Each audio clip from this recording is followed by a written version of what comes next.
it's a sound that in some sense we read, I guess, but some people would think minor chords are sad sounding.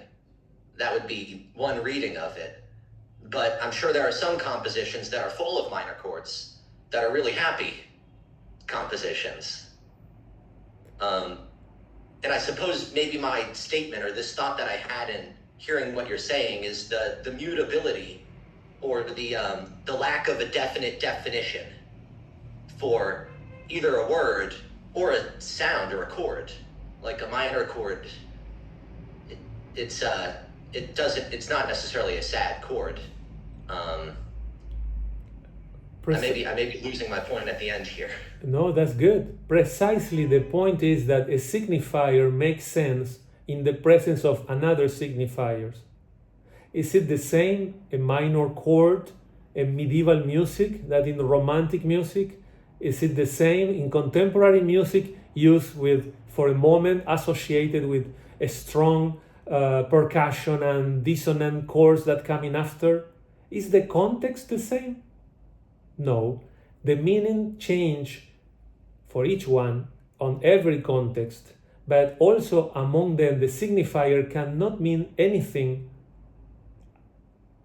unless it's related to other signifiers. If I say to you, blue, blue what? That's what you're asking me. You need an S2, blue sky. And you will say, so, blue sky, what do you mean? I always love a blue sky when I have the chance to talk to a girl or a boy, or you choose the partner of your identity choice. If I don't create a system of signifiers, they have no meaning. In this particular piece I played for you, there was a universe. Let's call F minor, F sharp minor. And in that particular excerpt, it has a connotation that still has a different meaning for each one of you. So my question to you as a homework is music could be considered as a signifier under this view? And I have also another homework, but we still have time. We still have another half an hour to go on. I just wanted to mention this because a word can have meanings. Language fail to communicate. We think we communicate, we are dreaming. People don't communicate. It's difficult there because we say more than we want to say. And this is when the unconscious or the divided subject start to speak. And that's what we hear in a session of therapy. Divided subject will be an S subject with a bar, like a dollar sign, like going through. Meaning a subject that doesn't know something about him or her. A subject that speaks and it says more than what he wants to say. Having said that, if you don't mind, Rosalinda, could we see briefly the Lacan's videos? There are two together that I like to discuss with the group here.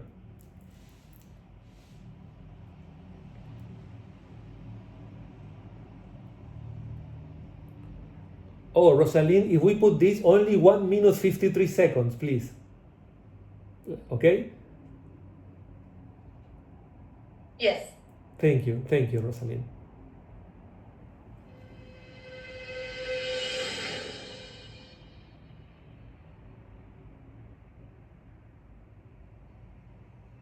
What is I, you, me, identity, persona? When you think of yourself, do you think of yourself as a whole, unified person? I think, therefore, I am. Jacques Lacan, the most important psychoanalyst since Freud, theorized in 1936 that what we think of as our own identity is actually imaginary, a construct behind which the real subject resides. Lacan called the development of this identity the mirror stage. He posited that the first time an infant sees itself in the mirror, literally or figuratively, is the moment that the child develops a sense of the self, the I, or the individual identity. Before this, the child doesn't think of himself as an individual at all, but simply exists as a unified subject, indefinable and whole, at one with everything else around them. In this sense, the authenticity and reality of being a whole subject is lost when the child first understands itself as having an identity. This is what causes the split between what Freud called the id, or the unconscious self, the subject, and the ego, the formation of a self that we think of as an I. In doing this, the I becomes another. The ego becomes something altogether apart from the authentic and whole subject that the child experienced before.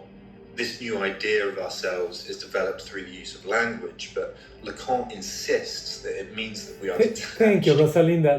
That will be enough. That will be enough just to give an idea of what I was referring before. This is the first alienation that Lacan refers in his work, from 36 to 49, in which he published in several places the mirror stage. Lacan called this an alienation that follows us all our lives.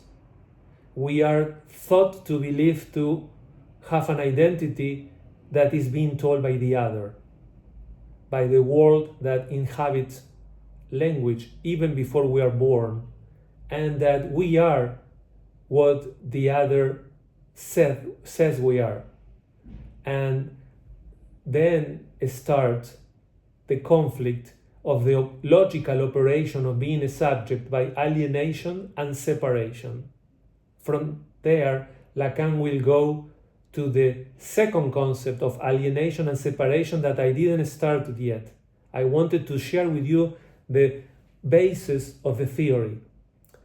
Just a couple more things so we can get started on this alienation and separation. But this is one type of alienation, imaginary, referred to the idea that we have an identity but it's being told by the other. It's the other that speaks. So it belongs to the world of the symbolic, understood as language, as well as the imaginary, understood as the images, fantasies, ideas that we have of ourselves and others and the world. Rosalinda, let's please go to the next two videos.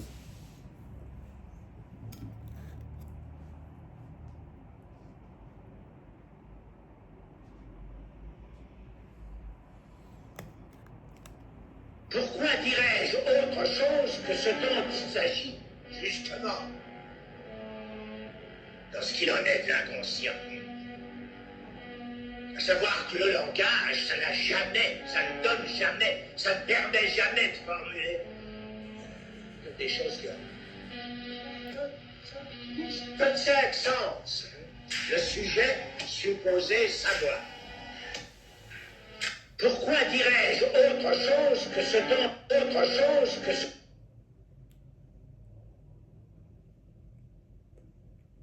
If you want, Rosalinda, link the other one and I will link the two together.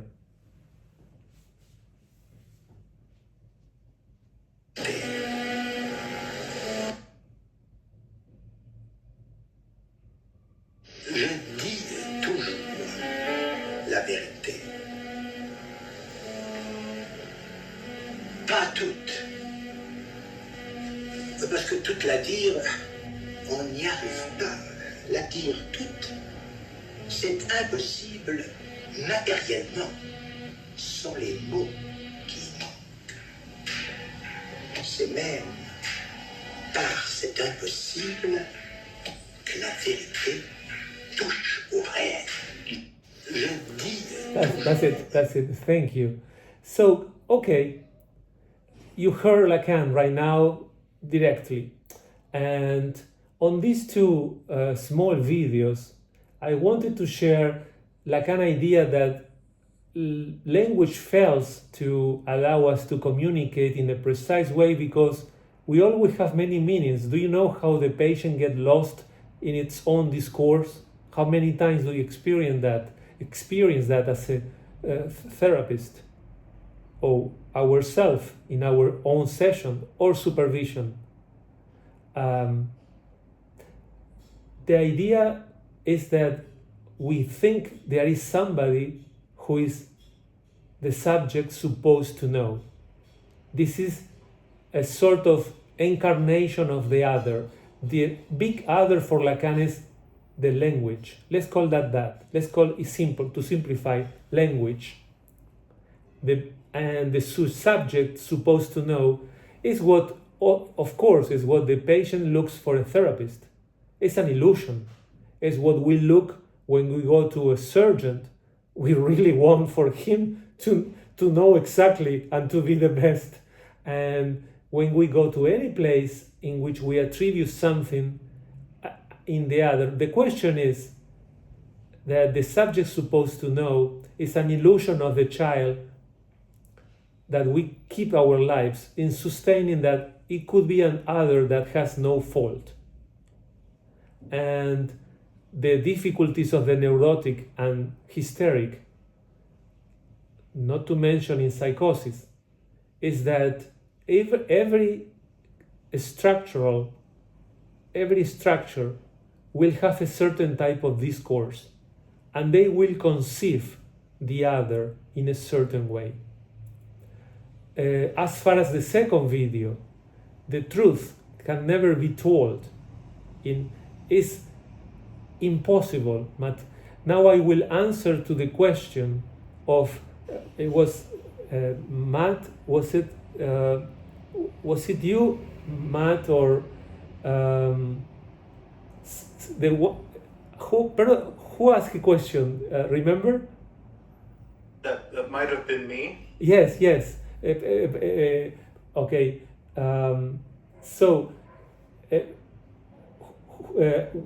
Sorry, what's your name so I can call you for your name? Ben. Ben, thank you. So Ben, to address your question, the materiality that Lacan says that everybody else ignore is the materiality of language that already is speaking as a machine before we are born. And we are launched into a set of words that will define desires, inclinations, things that are forbidden, things that are allowed. So we have to inhabit that place of language.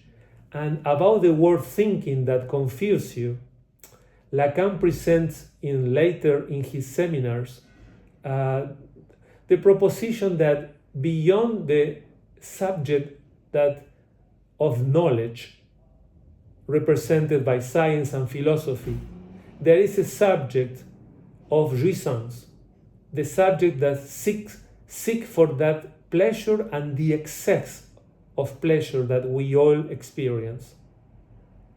It's not enough 2 hamburgers. Sometimes we go for a third one until we feel bad. Or the opposite, we forbid ourselves to eat because we have an ideal of what is good, and sometimes we're starved.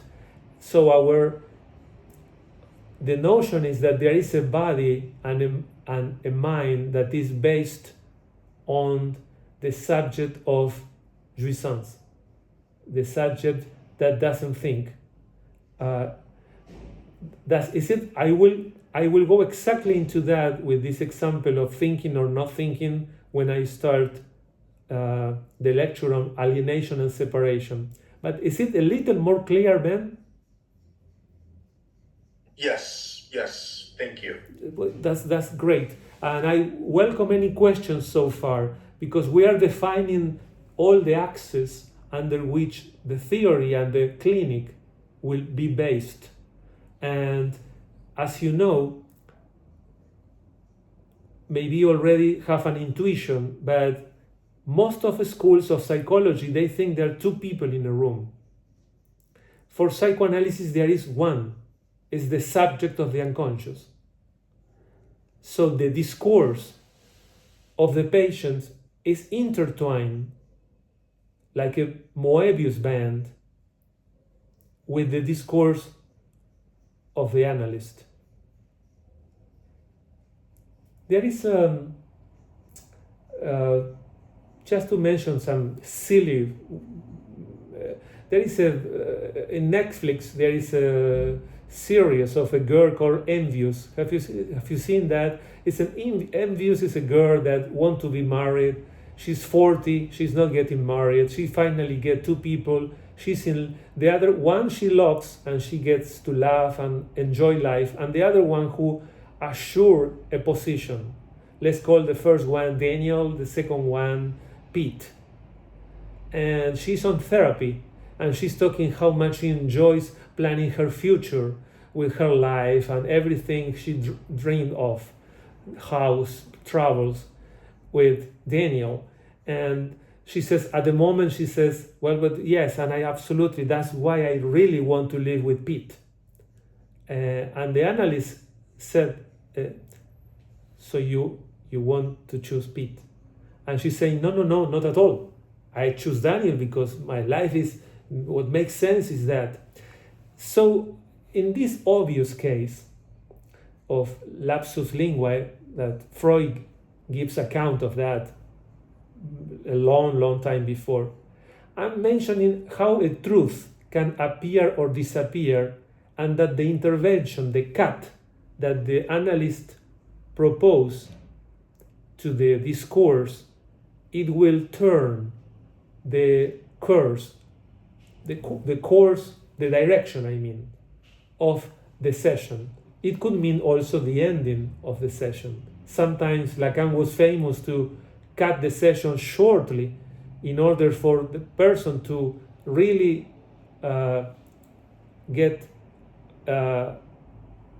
call the attention to what she or he just said and the new meaning that arises. So the conception of time was not linear for Lacan. That's another of the outcomes of the praxis of psychoanalysis in this theory.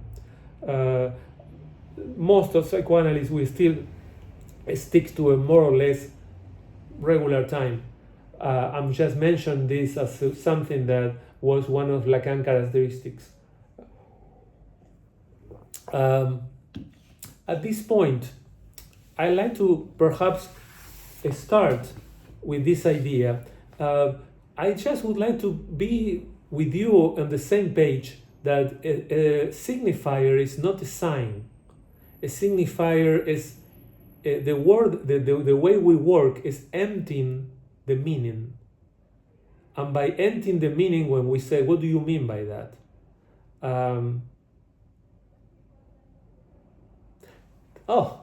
Do you notice that sometimes when you say in English, I don't know, please correct me if I'm wrong. I might totally be wrong.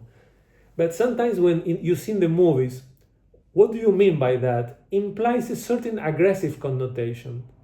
What do you mean by that? The car is not good. The car is really good. I gave it to you. It's my best car. And I'm trying to talk like Italian mafia accent. I'm not good imitating accents, but I already have an accent. It has a connotation, but in psychoanalysis it has the opposite.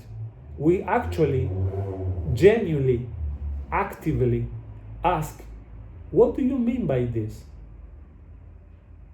What does it mean that you are shy when she is gone? That you are sad when she's gone? What does it mean? What do you do? What do you think? And this opening of things might lead to astonishing, revealing terms of what we expect. So we have to follow an unexpected path with the signifier chain. And to make it more complex for the future, if there are any of my colleagues, there are many types of discourse, not just linear. There are type of Lacan call rings, mathematical figures that repeats. In psychosis, we have like a musical, he called the music stuff, because sometimes psychotics speaks in 3 lines, and you have to follow one line and then continue with the other, and continue there, and try to mix the signifiers. So to learn the technique of discourses, linguistics, mathematics, topology, logic, it was the addition of Lacan to what Freud didn't have enough established already. Lacan's contribution includes also, of course, the philosophy as anti-philosophy, and the idea of a therapist might be well versed in many areas, and his idea for find a formula was just an idea of escaping the imaginary place of everybody having an opinion, and I think you have this or that based on this, rather than the analysis of the discourse based on the axis of the other, who incarnate the subject supposed to know. Why does your father decide everything? Does he know everything? Why teenagers, they say, but this is what I want. I want to eat at 4 in the afternoon because this is who I am. Some colleagues, they confuse separation with the other with the parents, with this type of thing. But in reality, it's no more than a declaration of being too tied to how would you say, too restricted to what has been taught by the other. You can comply or you can go against it, but eating at lunch at 4 p.m. doesn't necessarily mean that you are you. The you that you think you are is an immixtion of you and these other discourses that create your subjectivity. We are like a variety of discourses, and a symptom is part of the discourse. The symptom that comes is part of the discourse. Rosalind, do we have one more video or not? There was one more, or I am confused? Yeah, there's 2 more. 2 more. Let's do with the next one, please.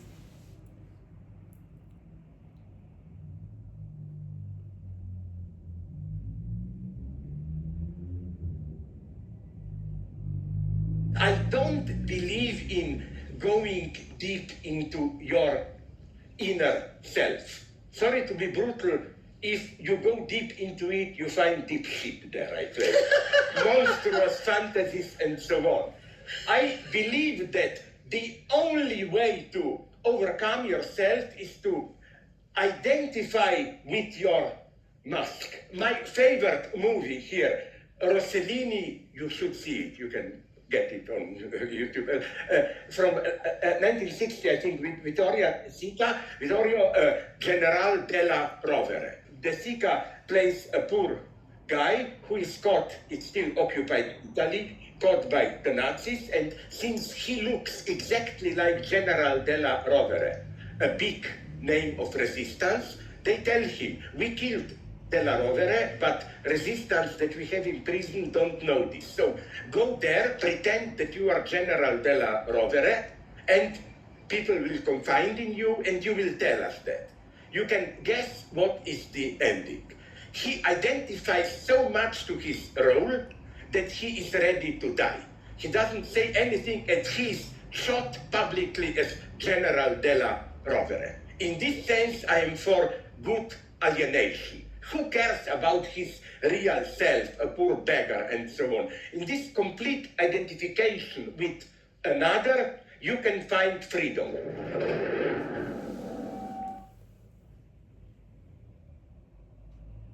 Oh, this is an extreme case of Zizek, psychoanalyst and sociologist from Slovenia, a brilliant guy, but perhaps an extreme of what identification, alienation means.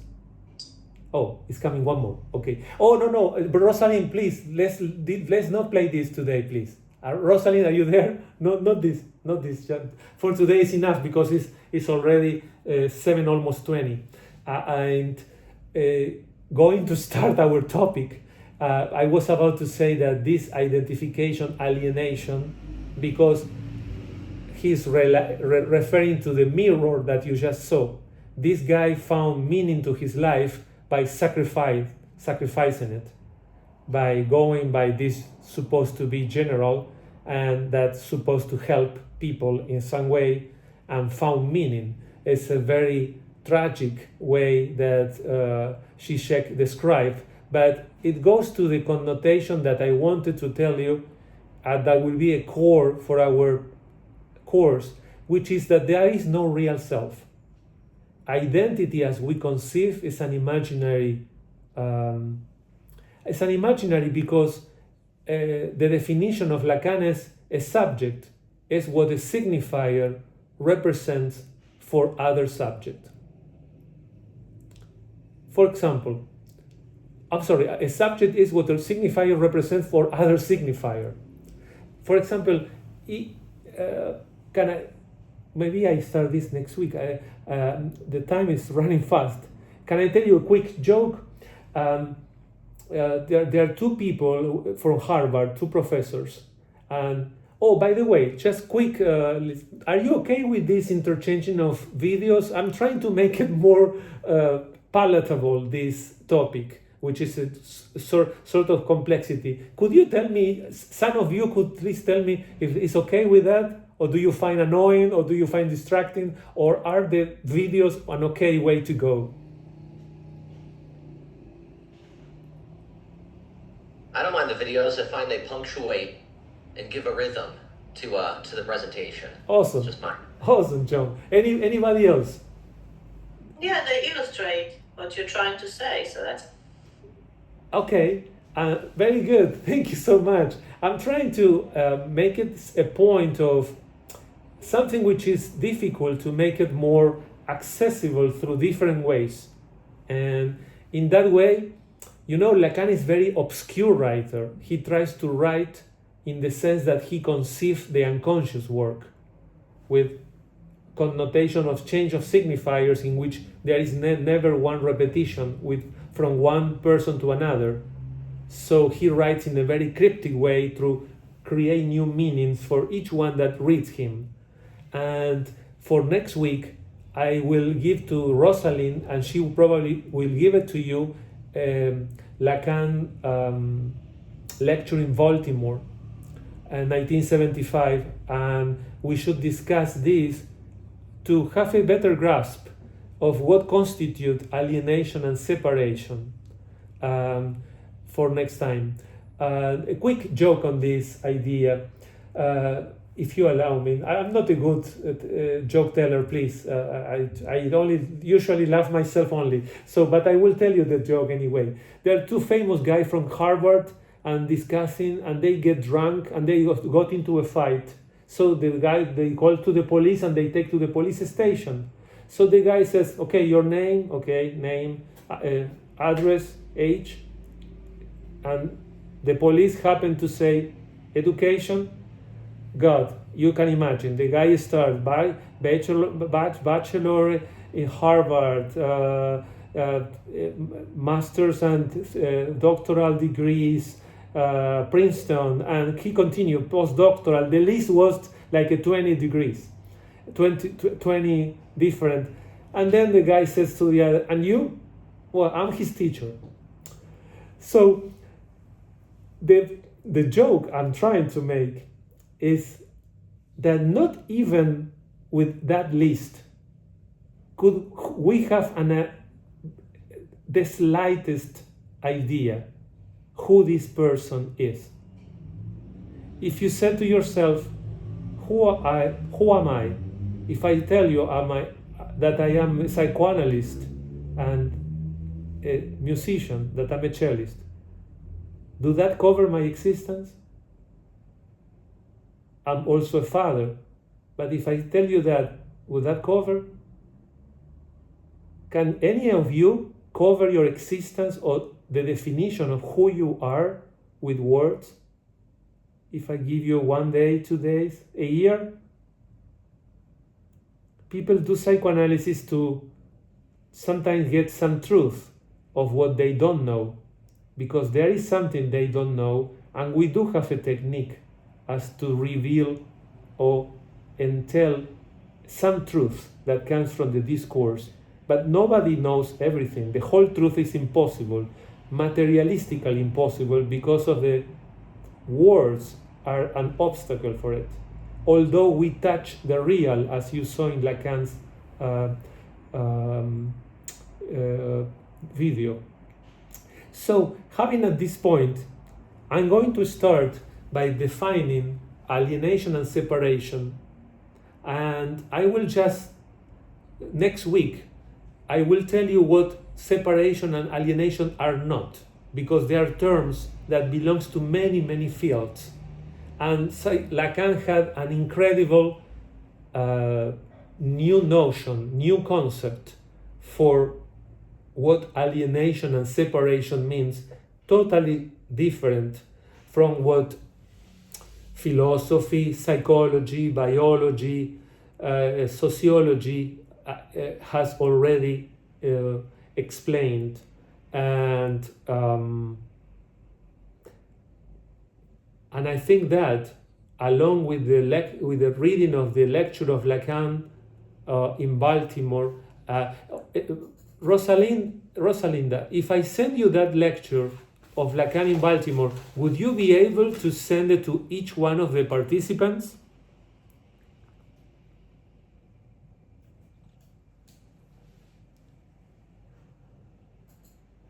Rosalinda, are you there? Okay, but it's yes, I'm here. I'm sorry. No, that's okay. Would you be able, if I send you the lecture from Lacan, like Lacan in Baltimore, to send to each one of them?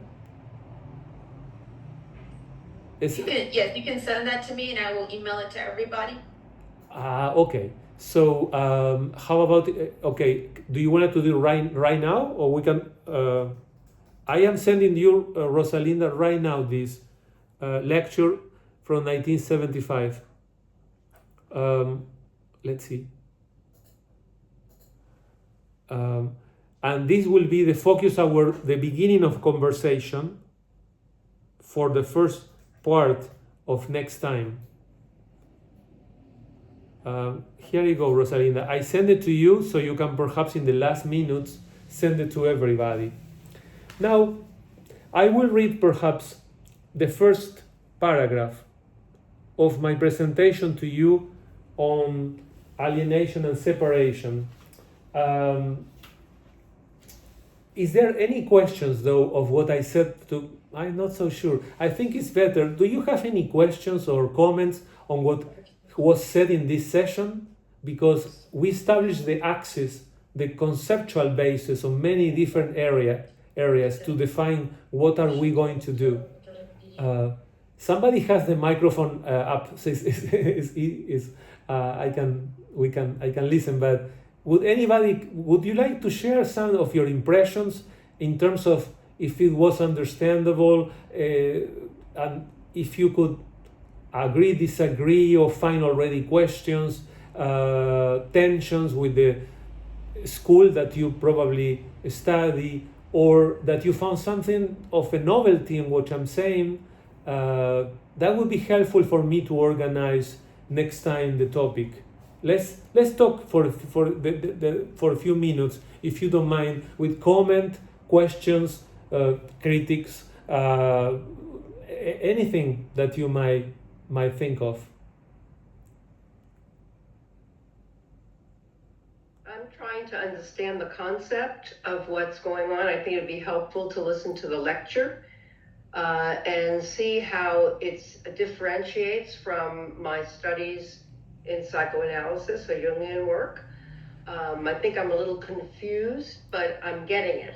I'm getting what you're saying more and more as we're going through things. So that's helpful because it's a new concept to me. Maybe it's not. Maybe it's just understanding what the concept is totally so that I can have my brain work. You know how you say that's the signifier or not the signifier. But yes, that's where I'm coming from. So Thank you so much. Your name, please, so I get to know you. Rosemary. Rosemary, are you a psychologist? Psychotherapist. You're a psychotherapist, and your orientation is which one? I'm very eclectic. I do a lot of trauma work, and I do put a lot of Jungian work in that with dream concepts and things. But I do bilateral stimulation for trauma. Yes. And so, yeah, that's where I'm coming from. But we're always looking at what is deeper. And he says, we don't want to go too deep. Well, right. So I'm trying to understand the differentiation between what I'm used to hearing and using and what he's saying. I'm interested. I'm very flattered by what you're saying, and you are in psychodynamics. And out of respect, I never mention Jung, which is a fascinating author for me that I read, because I present on Lacanian basis, which of course I have to go to the root of Freud, because Lacan presents himself as a return to Freud to say what Freud, what was forgotten. According to Lacan, the idea of this subject of the unconscious was turned into something else by the ego psychology, and then by today neuroscience, and all the scene that I described, even by the daughter of Freud, with the mechanism of resistance and this idea of the imaginary of Klein, Melanie Klein, with her wonderful ideas, but they were too much in the terrain of the imaginary, and Lacan designed axes saying one thing is the imaginary, one thing is the symbolic world, and another thing is the real. I will define briefly the imaginary. I already said are ideas, conceptions that we have ourselves. The symbolic is we can for now call the world of language, but also include everything that we live by gestures, sounds, things that we use to establish a way of interaction with other, a tie with other. The real for Lacan is what is one definition. There are many definitions of real, but the real for Lacan is what is the mathematically impossible. If I talk in Newtonian basis, I would say that to be at two places at the same time is an impossible, and that's real. The system doesn't allow me to conceive that. If I propose this idea in quantum physics, the limit change. I can conceive of particles being at the same time, at the same moment, and the limit is something. I will not be able to measure the mass or the light of the particles. I will have other limit. Like in a case, for a neurotic, it's always the impossible is the desire. I will never get that. I will never. The neurotic always establish an impossible task. The hysteric subject usually is frustration of the enjoyment of the frustration of that. We will see more of that, but I try to mention to you how this is established in a logical basis, and that includes what I'm going to talk next time, which is set theory, to try to understand how alienation is not Hegelian, is not the Marx conception, is not what psychology as a science brings, neither Freud conception of alienation is Lacan's. Lacan is different one, and it will be so I give you this as a how do you say, preview of the movie to see on next time. I really appreciate your comment. If there is another comment, I will be glad to hear it, or we can call the night for tonight. Thank you, Rosemary, again. I had one brief comment. I know we're 2 minutes over here, so just a very, very brief one. I think that was a very understandable to me definition of the real, let's say, when you describe that any system has its limits, whether it's quantum or Newtonian, but this is the Lacanian real. So these are the limits within Lacan's system. Yes. I thought that was very well said, and I felt understanding with that. And if I had a brief,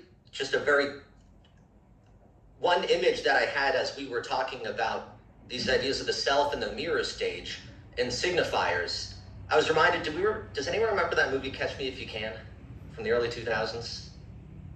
It was a guy who pretended to be a pilot, he pretended to be a banker, and he wore, and he was like, yeah, I'm a pilot. You see the pilot uniform? And he was kind of a guy with no, he was using these signifiers to be different people, let's say. It was just an image that I was reminded of. I'll be, very brief picture of that. It's a good association, very good association. Thank you. Thank you. Anybody else? Or we'll see each other next, I guess, Tuesday at 6 p.m. Houston. What do you think? I have something to say, but maybe wait. Please. Yeah, we have a little time. You can, anyone has any concluding thoughts, they can jump in. Oh, shoot, please, I love to hear. Well, besides psychoanalysis, psychotherapy, I also have been practicing Buddhism and especially Zen for many years, over 30 years, and what I see is there's some similarities of viewing the self, the non-existence of self. I think I see in some of the things that you said, like in Buddhism, the self is a fiction. There is a different self that is need to be discovered, and I think by you talking about the language and how it's impossible to communicate and stuff, there are some elements that I see in similarity. What surprised me was that Lacan used the idea of mirror as the beginning of the perception of the self, creating the idea of a self, because what about the Aboriginals who never had mirrors? I think we are experiencing the experiences with other people and memories of those. That's the collection of stuff that we start calling a self, but not necessarily an image in the mirror. I'm having a hard time with that one. Well, imagine this. First of all, to the first part, Lacan was very much aware of the Eastern tradition. He actually, in his last seminars, Lacan did 27 seminars over his lifespan. We are lucky. If he would have lived 90, we have to learn Chinese because he was talking about the Chinese characters. The only difference is that usually Eastern thought is a binary, yin-yang and in general, and Lacanian, and I will leave this open to continue, has this third, which is the realm of language as itself, as the machine, as in the Matrix movie, as something that is actively working. But on the second part, don't think about the mirror, because the mirror stage is just an example. Think about the gaze. Think about the look of the mother in the child when they are born, and in any culture, at any given moment. That makes sense, yeah. And you will see, I'm referring to that, to the child receiving who he is or who she is through the eyes and words of the other. Yeah, absolutely. So with that's okay. It's just the mirror seems a bit simplistic. But as far as the Oriental thought, Eastern thought, and you're talking about duality, did you say, or what did you say was the word? Oh, you used the word yin and yang. Yin, it's not. That's not in Zen. Yin and yang, they don't go into that. Zen is going totally beyond concepts and recognizing that there's a reality that people don't live because they constantly live in concepts. So this is actually a tradition which seems quite in relation. some relationship to what you're talking about. But I'm curious to hear more. So. And I'm curious to hear from you too. This is fascinating. I'm very much interested in Zen. I mean, philosophy, not the dogma, the philosophy that you are describing. And please welcome to suggest any references. Yes. So we continue this. We'll continue this conversation. Mm-hmm, mm-hmm. Great. Thank you so much. Well. Thank you. Anybody, listen, it was great to be with you, and I hope to get to know more to each of one of you. And we met next coming Tuesday with Rosalinda. I would like to thank you, Rosalinda, and the Jung Center for the invitation. I should have said that earlier, and I said that now because you are always there, and the Jung Center is always inviting me, and I'm privileged and honored to be here.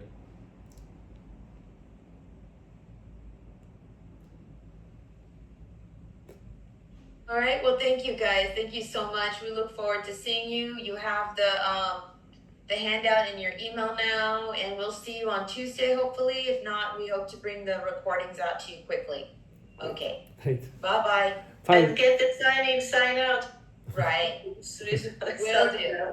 Okay, thanks. Bye, Rosalinda. Thank you for all.